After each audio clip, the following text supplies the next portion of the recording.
Bom dia, pessoal. Vamos começar mais uma sessão aqui, a sessão 1.3, funções deriváveis no intervalo.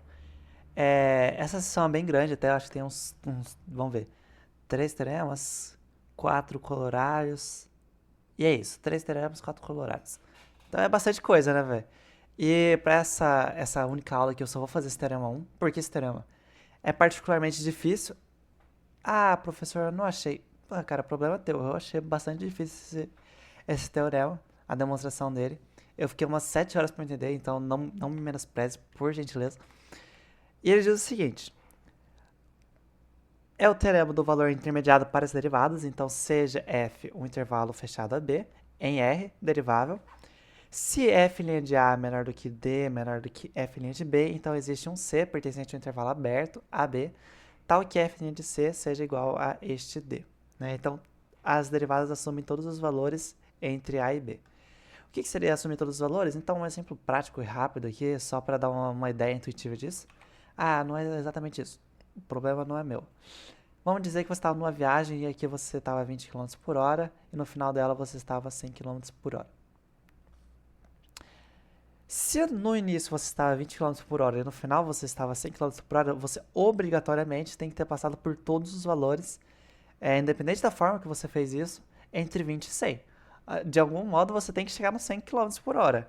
Então é isso que esse teorema me diz. Que tenho que obrigatoriamente passar pelo 37 km por hora, pelo 97 km por hora, qualquer valor entre esse intervalo aí. Acho que esse desenho não ficou a melhor coisa do mundo, mas a ideia é basicamente essa. E para fazer a demonstração desse teorema, a gente vai dividir ele em dois casos. Para o caso D igual a zero e para o caso D geral. Né? Então, D diferente de zero ou simplesmente geral.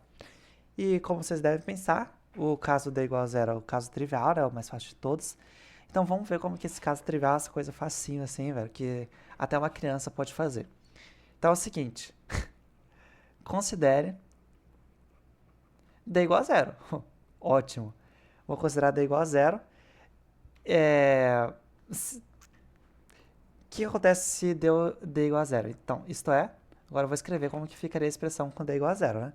Então eu tenho que f' de A vai ser menor do que zero, menor do que f' de B. Ótimo. O que isso me diz? Eu já vou mostrar para vocês.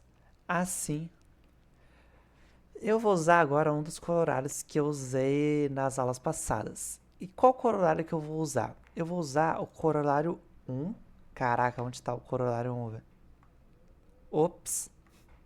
Ué, eu não sabia que eu tinha feito duas vezes. Enfim, aqui está o corolário 1. E você lembra que o corolário 1 usava o teorema 2, os itens 1 e 3. Então vamos olhar para o item 1 e 3, que eu acho que vai ser um pouco mais fácil de entender. Ele diz que existe um delta, se eu tenho a derivada à direita, aqui nesse caso, né? A derivada à direita, positiva, existe um delta maior do que zero, tal que f de x vai ser maior do que f de a, para o x pertencendo a esse intervalo aqui, a mais delta. E o item 3 ele fala o contrário, né? Bom, a gente vai usar essa ideia fortemente. Aparentemente eu estava aqui. Assim, existem. Então eu vou considerar para todos os extremos. O que eu quero fazer aqui? Você percebe que você tem que pertencer a um intervalo aberto? Eu vou excluir esses dois intervalos A e B e vou mostrar que eles não podem ser máximos. Vamos ver o que eu quero fazer então. Assim, pelo corolário 1 da seção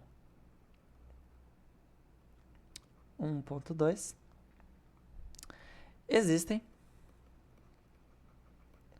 Então, o que existe pelo corolário? Existe um delta 1 aqui e um delta 2, maior do que zero, tais que, agora eu vou fazer a análise individual para cada caso.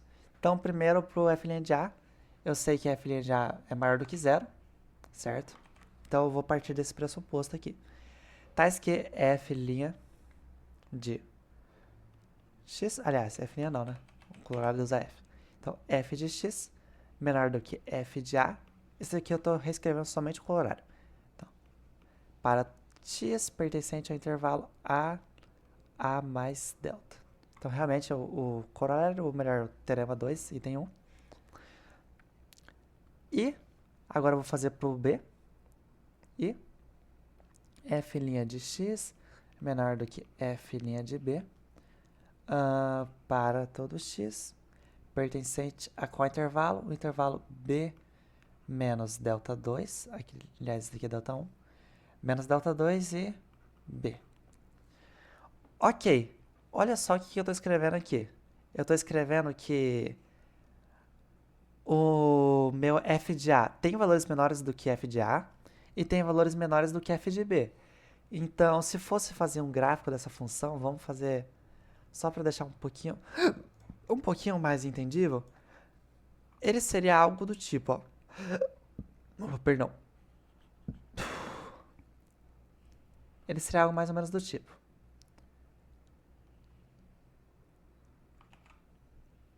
Não precisa ser necessariamente a borda.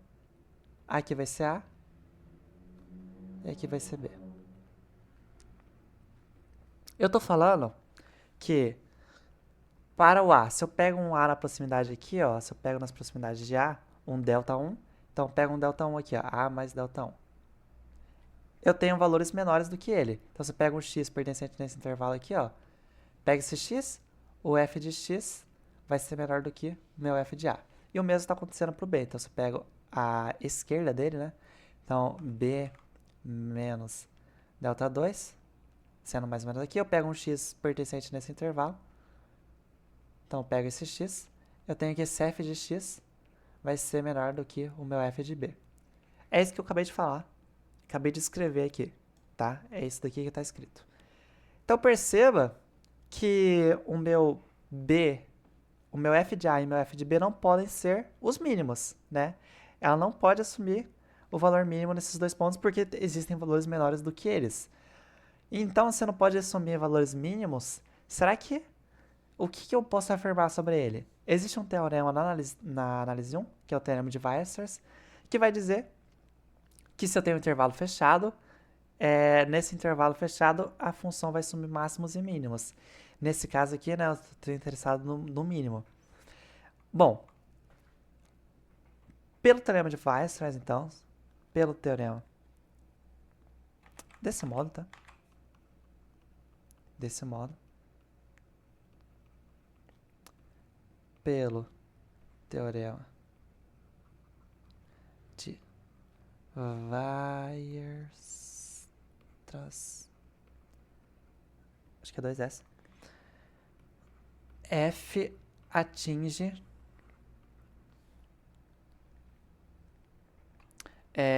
mínimo.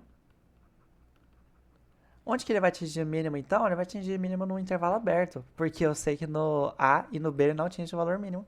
Foi essa própria análise que eu fiz aqui. Então, ele vai atingir valor mínimo num, sei lá, num C, tá? Num ponto C, pertencente ao intervalo aberto AB. Ok. Se ele atinge o valor mínimo nesse intervalo aberto, pelo teorema, ou melhor, pelo corolário 2 da aula passada, deixa eu voltar duas vezes aqui, eu digo que no corolário 2, se ele possui máximo ou mínimo local, a derivada nesse ponto tem que ser igual a zero. Então, olha só, pelo corolário 2, eu vou ter aqui a derivada, então, f' de c vai ser igual a d.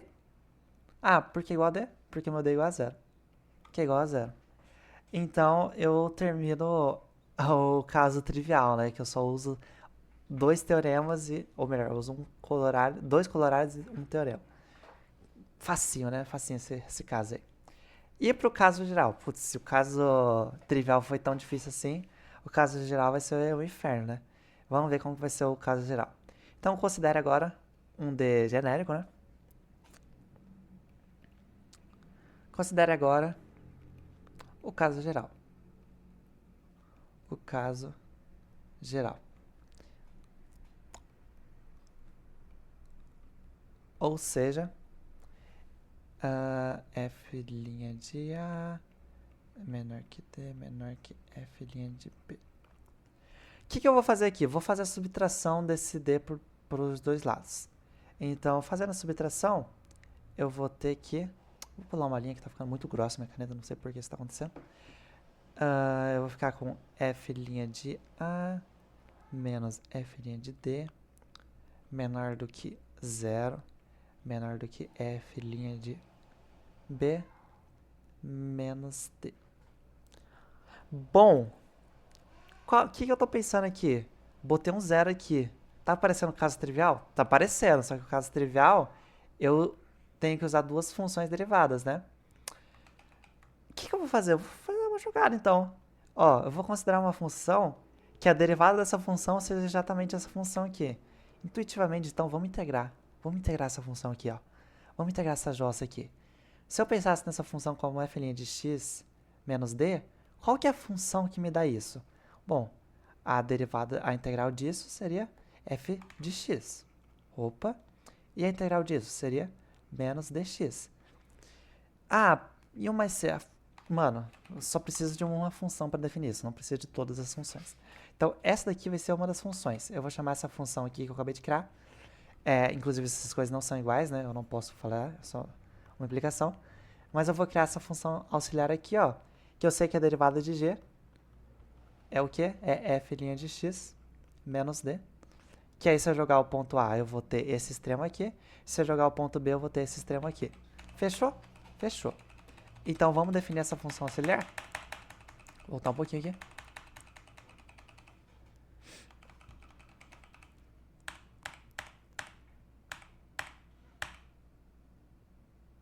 Tá. Ok. Vamos definir, então, essa função auxiliar. Definimos g de x como f de x menos dx. Para todo x pertencente ao intervalo fechado AB, né, que está no domínio da função. Então tá ótimo, o domínio dessa função tá bem definido. Então, logo, o meu g' de B, meu g' de A é justamente esse cara aqui, vai ser menor do que 0, vai ser menor do que o meu g' de B. Opa, opa, opa! Olha o caso trivial aqui, ó. Olha o caso trivial aqui. Não é exatamente o que eu tenho? Então, agora eu caí no caso trivial. Então, pelo caso trivial, né? Então, segue do caso D igual a 0. Não vai colocar trivial. Segue do caso D igual a 0. Que existe C no intervalo aberto, AB, né? Tal que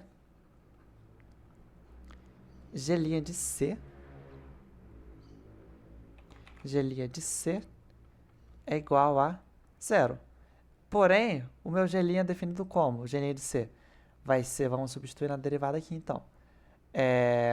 O g' de C vai ser f' de C menos D. Ou seja, eu tenho aqui f' de C menos D igual a 0. Então, f' de C, passa o D para o outro lado, né? F' de C é igual a D. E a gente finalmente conclui a nossa prova. E é isso. Teoremazinho complicado, né? Muito carregado. Teoricamente, a gente usa o teorema de Weierstrass, a gente usa o corolário 1, o corolário 2, e a gente, no caso geral, a gente tem que usar o caso trivial que a gente provou. Por isso que a gente considera o caso do D igual a 0, tá? Primeiro são... por que você não considerou o caso geral antes? Porque, pro caso geral, a gente prova pelo caso D igual a 0. E aí a gente chega nisso bem mais fácil. Certo? Então, é isso. Por esse vídeo é isso. Depois eu vou continuar. Até mais.